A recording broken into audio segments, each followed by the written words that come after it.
This is Fred Beck from Fred Joyces Fighting. I'm joined by Joe Fournier. Joe, I've been seeing you become quite a fan of doing media. You've done quite a few interviews this week. Obviously, it doesn't compare to our million views after the fight. And this is after the PBA have made their decision. Before we talk about that, how are you? Fantastic, buddy. Chilling. I feel brand new. Feel like I fight next week. You're still in London. I went and came back. Yeah. Where did you go? Italy. Rome. Yeah, Wow, that's nice. yeah. It was beautiful actually. And yeah, now I'm back, causing mischief. How long did it take to get to Rome on a private jet? 2 hours. And how long is a normal flight? Is it quicker, PJ? Well, it's just the process is quicker. There's no security at the airport, or whatever it is, but it's very fast, and you get there the time you want to leave. You don't have to check in 2 hours early and all that stuff. Yeah, you're never really rushing saying I'm gonna miss my flight when it is a private jet. So I guess that's one of the upsides. But just talk me over your thought process about the PBA's decision, please. Listen, it was kind of the decision that I expected, but not the one that I thought was correct. I mean, when you look at things like in the UFC, if someone's got his hand on the floor and you're in motion of kicking him, and his hand is on the floor and you end up kicking him and knocking him out, you still lose the fight. Are you You referring to know, Aljamain Sterling versus Peter Yan, where what's it called? Peter Yan need Aljamain in the face and then became champion. yeah, it's still an illegal blow at the end of the day. Also, you don't knock people out by accident. For me, it was, I know what it is, but whatever. The PBA's made a decision. And what I find kind of ridiculous is someone sent me like he's been tweeting like some memes and stuff or whatever. I don't have Twitter, as you know, famously the only guy in the world without Twitter. And it's like you're celebrating a meme cheating. Like you didn't win. Like what you celebrated, you know what I mean? It's so dumb. But I guess because a lot of his fans are like, 8, 9, 10, 11 years old, he has to act that way to engage them. So, I just thought it was a bit real. It's like me celebrating not winning. Let me celebrate not making £1 million. Let me celebrate breaking even. I don't get it. But obviously, I'm celebrating because, justice was done. So it makes sense for me to celebrate, or a type of justice was done. You said earlier when you just first started talking that you kind of hinted to thinking that KSI elbowed you intentionally. Do you believe he did it on purpose? I don't think you can do that technique on accident. But then the second question is, why would he do that when he was up on the scorecards of the fight? But how many rounds was the fight? The fight was 6 rounds and it had gone 2 rounds at the time. No, wait. How long into the first round did he throw the elbow? He threw. It was in the second round the elbow happened, and he threw it. Second, yeah. I think it was about a minute in. I can't remember the exact time. Right. So we were meant to schedule to fight for 18 minutes, right? You're making a judgment saying he's winning the fight after 4 minutes. Would it be fair to say there's 14 minutes left? That's a long time in boxing. I guess if it's, So, I guess, yeah, I guess you are right, Joe. I guess so, it is. so what are you talking about? Canelo is very famous for losing every single one of his first rounds. The Canelo walks out, doesn't throw a punch for a round. Because when you're a real boxer, you're getting people's timing, you're getting people's distance. It was always the strategy. That's why we were so gung ho. We're going to win by first round knockout to lure them into the fact that we're going to come out gung ho. We were never. That was never the strategy. The strategy was to start to build it up. So would you say in the second round I was doing better than the first round until he cheated and elbowed me? I would say a little better, yeah. You're kind of, I guess you do. All right. You're famously better in the later rounds than in the first rounds. Correct. So if I'm doing better in the second round, what was going to happen in the third round? I was going to do better. What was going to happen in the fourth round? I was going to do better. What was going to happen in the fifth? So they never wanted it to get that far. So I believe that you don't knock people out by accident with that technique. It just doesn't happen. You don't accidentally just knock someone out at random with an elbow. So I have my beliefs, but at the end of the day, people can believe whatever they want to believe. It's the PBA that is the governing body in this circumstance, and they've ruled. So I'm not going to talk, keep moaning about it. It is what it is.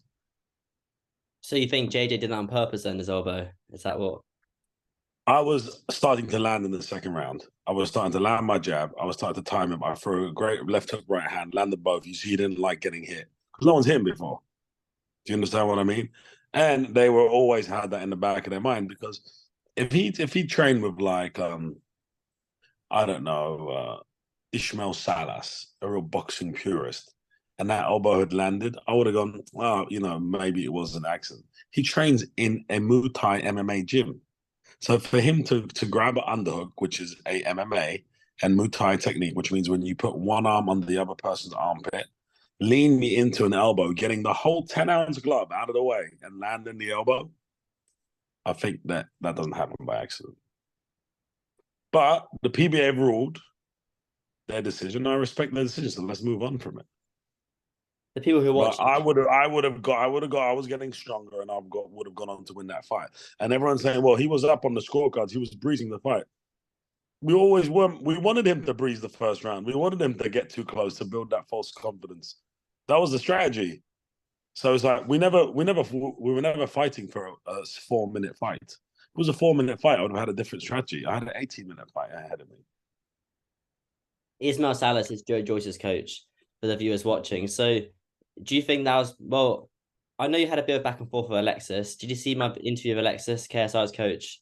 How it came No, out I don't give Sunday? I don't give a about that guy. I know he's super disrespectful, right? And he's a cheat, and he's cheated before. He made his fighter hold the towel when he was weighing in, when he was holding the towel for his fight. I don't know if you've ever seen that, where he then weighs in lighter by holding down. He's been proven to be a cheat. So that guy. I got nothing to say to that dude. I know what he said to me at the end of the fight. I want to move on from that idiot, so I'm not even going to give him any more hype. The only reason I was bringing it up is just because he addressed it, but we'll move on. That's fine. Yeah, whatever he addressed, he's saying, like I saw one video around on the Instagram. Oh, he was breezing the fight. Why would he cheat? Oh, he just randomly learned to throw an underhook elbow. Of course he didn't. And I know what he said to me at the end of the fight. And he alluded to the fact that was done on purpose. So he can just jog on. But at the end of the day, he still didn't win, and he still hasn't beat me. So well done. You just trained all this time and didn't even get your fighter a win. But I don't even want to talk about those guys because they're going acting crazy, and they're gonna end up. I don't even want to lower myself to their level. We'll move on. We'll move on. We'll move on. I saw one of your tweets earlier that came out, or maybe it wasn't one of you tweeting. I think it was someone tweeting about something you'd said before.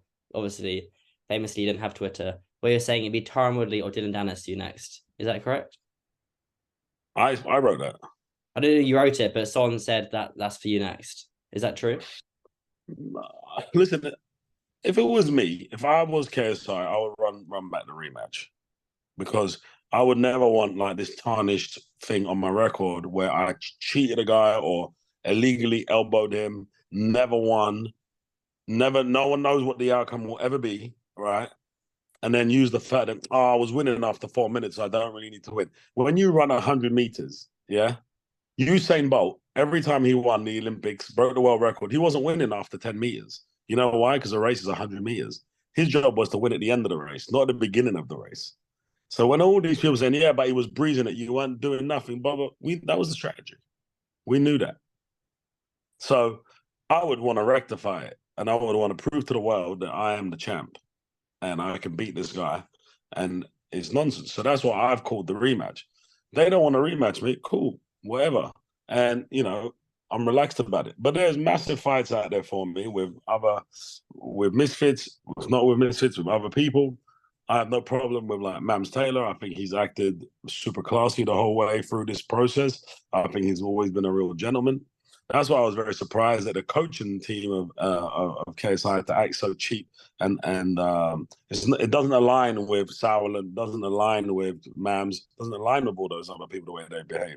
Doesn't even really align with KSI's general demeanor since this, but then his coach is in his ear every day, so he's gonna do what he says. But so for me, it was like, I'd have no issue fighting on Misfits or Wasserman or whatever else. But there's other promotions. And it's been, famously discussed about me and Jake Paul fighting and the excitement and the hype that would bring because of, we're both pretty quick-witted and we both got good at talking. So, there's that fight. Dylan Dennis, like I said, he'll never ever fight again. So don't even waste your time, you know, He's a bit talking weird. about that Dylan's guy. a bit weird. He sent me a message saying on Instagram the other day, just randomly out of the blue, saying, "I'm gonna beat you up and slap the phone out your hand, Fred." And then he screenshotted that message that he sent to me and then tweeted it out. So he leaked his own DM that he sent to me. It's something. I think there's something wrong with Dylan Dennis. That's what I'm saying. He's a professional. He's not a professional fighter. He's a professional tweeter. He's a professional because no one cares about him. So the only way he can do things is to lie and then try and get like kind of clout from lying and kind of be in the action. But the facts are the facts. You're never gonna get another ring again. He might sign £1 million Like if somehow they convince me to fight Dylan Dennis, they'd have to pay me up front. I ain't training unless I see the money in the bank. Because I ain't gonna waste my time dieting and all that stuff to knowing a guy ain't gonna show up. And with regards to Tyron Woodley, at the end of the day, it's like, he's a UFC world champion. So I'm sure he's a nice bloke, and he's always held himself with integrity in all his fights he's ever done. So there, there isn't a reason why I wouldn't not fight him. There's also no reason why I would fight him. Like whatever, like if there was a good idea or something exciting about it, I would do it. But yeah, let's wait and see. Let's wait and see what happens. But with regards to like them celebrating not winning is really weird to me. You know? Well, I think you've proved yourself in the fight that you can sell pay-per-views. A lot of people thought it wouldn't do that great on the pay-per-view buys, but it turned out you've done over 300,000 so far, and they haven't Yeah. even been counted before. So that is pretty good. And the tickets sold at a much higher premium than the Phase Tampa tickets and faster. And you saw it's gone way more viral, been way more exciting the whole bout and the whole show. And so yeah, I feel like, I'm definitely proved myself as a headliner in these bouts now. But when I interviewed you before the fight on Fight Week, you said it might be the only time you're boxing. Have you changed your mind when you fight again after being in there? Did you say it was only a one-time thing? Yeah, it's definitely got me a bit more excited about it now. It's been a couple of years since I've been in the ring. That's another thing people that and like people don't factor in. There's no excuses because I didn't lose, but they made me cut 30 pounds to make that fight. I did it. I haven't fought 180 in 7 years. So when people are, you started slow. Yeah, I was trying to get used to this really skinny body frame of 180. And again, that was their strategy. Like what people don't know is there was a contract with me in the case I had to fight in January at 185, 5 pounds more. When they even cut me down 5 pounds more, you know what I mean? They just tried to get as much, make me as uncompetitive possible, and I still had the balls to do it, and I still went and did it because at the end of the day, I knew that over the rounds, I would just fill into the fight. So there's some excitement now to go back and fight, but yeah, definitely I would want to be a bit higher than 180. I'd want to be like 185, 190, really. I mean, I thought David at 207 was my last fight, 2 years prior. So Yeah, that's a lot heavier actually, to be fair. 190 is nice and comfortable, especially with the lifestyle you live where you are going out every now and again. You do want to yeah, be heavier. How are the nightclubs though? How are they all doing? they're all killing it. They're all crushing it. Thank you for asking. Yeah, they're doing great. And now the summer season kicks off at Mykonos and all the excitement there in Sardinia. So yeah, we've got some cool, exciting things coming up, and yeah, just looking at some new projects here in London at the moment. What do you got planning in London? What do you got coming up there? I never talk about deals till they're done. Right, okay, yeah. You don't want to jinx it, I guess. Yeah, exactly. Yeah. But what's been crazy is the fans. I've had like I'm telling you, millions, Fred, of people. Well, every Really? single DM I get, I can't even see any girls DMing me anymore. It's kind of irritating. Because all I see is you're the GOAT, you're the GOAT. KSI shit. I was a KSI fan, but nah, he's a cheat. So I don't give a fuck about him. I want to be part of Team Fournier. You're the GOAT, you're the GOAT, you're the GOAT. In a pub yesterday, walking down the street, I have to take a picture of you, you're the GOAT. Oh, you got it overturned. I went to dinner last night. Even the paparazzi's like, "Yeah, you got to overturn these shit." Like, it was just hilarious. You like your So at newfound least I fame. gave some man. What? You like your newfound fame. No, I like the goat. The goats. It's just hilarious how they came out that way. And he's the goat. Goat Fournier. It stands for the greatest of all time. Yeah, I thought it was because of my beard, like a goatee Oh, beard. But I guess it's the greatest of all time. that's funny. That's It's funny. but it's so Yeah. mad that it's all his fans that now think that he's like, he's not who he said he was. I think I did warn No, you with an interview beforehand saying you're gonna get a lot of people DMing you.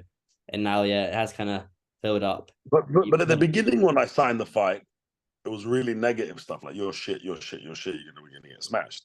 And now it's like you're a legend, you're the king of the world. Like literally, like I've been putting out a few of them, the funnier ones. But I have like I'm talking like hundreds of thousands. I can't even see who's actually messaging me that I know. Wait, so when I DM you, does it come up in the request? Does it come up in the? How does it come up then? I put you in general, and there's only a few people in general that that I reply. People that I reply to or communicate with or work, I put in general now. That's the only reason I get to see your messages. And then but all requests and then hidden requests, I'll forget about it. I don't even look anymore. Well, how many do you get a day? Like 200, 300? No, I'm talking thousands, like Oh, wow, 10,000. that much? Blimey. Yeah. Like I put up that video of me announcing the fight, and like bearing in mind, I have 200,000 followers. Yeah, 220, whatever it is. I don't like Instagram for me is just to let people know what I'm doing and kind of just about brand Fournier. Promotional Yeah, showing. it's like instead of having a website. So I don't actually put like my content's real. It's like real content, like funny shit that I'm doing, or had done that day or that week or whatever. And I put up videos literally in my hotel room with my iPhone, just saying, the fight is a non-contest. I'm undefeated. Suck my balls, basically. It's done like 100 and something thousand views. I don't have Twitter to get my Twitter fans or YouTube. Like literally, I'm telling you, it's on like 120,000 views. It's been shared 1,000 times. Like it's gone mental. Like I've had something like 25 million people come to my Instagram in the last like however many days. It's like I actually saw Mans after the fight, and I'm like, look how mental this is. He's like, your engagement's crazy. Bearing in mind, I'm not an influencer or a YouTuber. But I guess people maybe see me as the father figure of Misfits. I'm like the billionaire father. I guess when we were talking before the fight and you were saying like how your Instagram had blown up then, but now it's blown up big time on the scale. 25 million people looking at your profile is quite a lot, especially when you don't post that much either. So now technically No. you could put yourself under the influencer bracket after those Yeah, stats. exactly. And the funniest part is like some of them like send me messages and how much they love me, but they follow KSI, but they feel bad to follow me. So it's like the followers don't go up, but they still talk to me every day, like Uncle, like Daddy Fournier. New Yeah. found fame, that's funny. Yeah, I saw the video of the kid when you were at the pub yesterday. I think it was on your story with the kid like kind of fanboying out. Yeah, yeah. There was like a group of them, and they were like, "Joe is the goat. Joe is the goat." They were that's how they were like, "Oh," and I bought them around the beers. They got 20 quid out of me for a round of beers. Not too bad. Everyone's a winner there. That's awesome. Exactly. What do you got on for the rest of the day? What's planning for you? I'm gonna go see my godchildren in London. Go see like my godkids. I haven't seen them in years. So I haven't been back in years. So I'm gonna go do like my mates from school and all that kind of stuff. Oh wow, Pop that's by nice. Hounslow, pop by Hounslow to see the people, and then maybe have a little Guinness and just enjoy the weekend. It's a sunny day here in London, so yeah, just normal stuff really. I've got got some big press meetings next week with some big major newspapers and also some real estate stuff going on here. And then yeah, just enjoying London, catching up with people I haven't seen in years. It's nice to be back actually. Mm.